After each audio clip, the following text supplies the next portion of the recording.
I'm Tiger Height, and I'm here to make NWA Power and Pro Wrestling Majestic again. Based on what you see behind me, essentially what they did was the pre-show matches from Samhain was tonight's show, which was fine. I liked the main event, but pretty much everything else was a nothing burger. So our first matchup here was Manbun Jesus, I'm not kidding you, that's his name, taking on Brandon Day in a NWA Exodus Pro Heavyweight Champion Tournament qualifying match.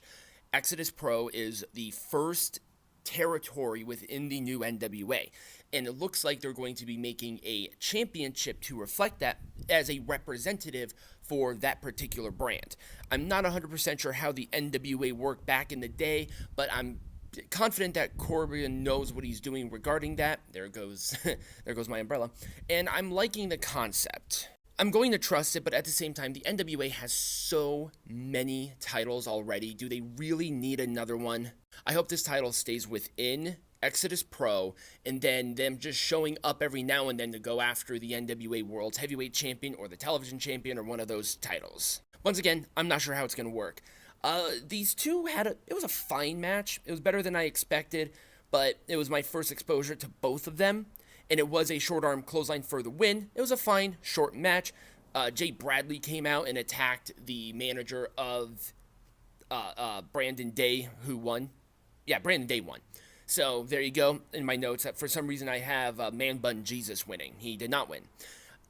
I'll give it an Orange Cassidy thumbs up. I'm going to do that because I'm just not too familiar with it. And this is a fairly new concept overall, so I'm going to give it the benefit of the doubt.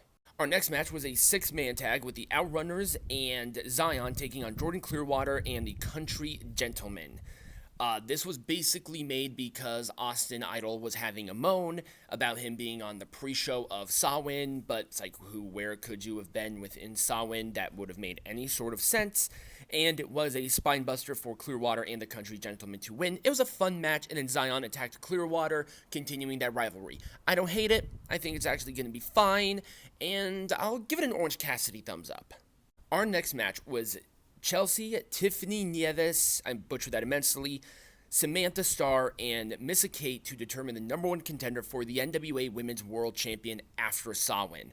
They really promoted Tiffany because she is one of the Exodus Pro girls, and I think Chelsea was too, but they're really on with Tiffany, which I am okay with. I think actually putting them in this position was a net positive overall, especially with this new working relationship. I hope we see more of this in the coming months and years as NWA adds more people, or adds more territories to it. I'm sorry, I keep fucking around this umbrella because the sun is right there and I don't want it to hit me while I'm recording. It keeps moving. It was a Starstruck DDT. It was a fine match. It was really, really short, and I think that kind of was a net negative, to be honest with you. But I think we got enough information. I want to see more, and just this being a number one contenders match sort of rubbed me the wrong way. I'm going to give it an Orange Cassidy thumbs down. And then we have our main event, which was Daisy Kill and Talos defending the NWA United States Tag Team Champions against the Immortals, Odinson and JR Kratos.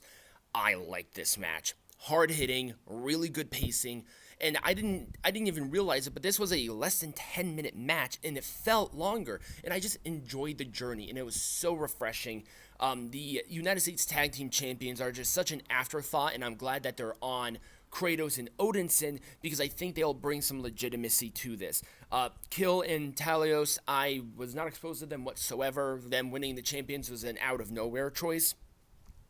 But it was Kratos to the grave for the Immortals to win. This gets a full thumbs up. This was a surprisingly sleeper good match. And that was a pre-show for Samhain. If you saw it, let me know what you thought about it in the comments down below or right over here next to me. Subscribe to the channel. Hopefully the umbrella will work with me next week. If I have to sit outside again, probably not. But as always, be majestic.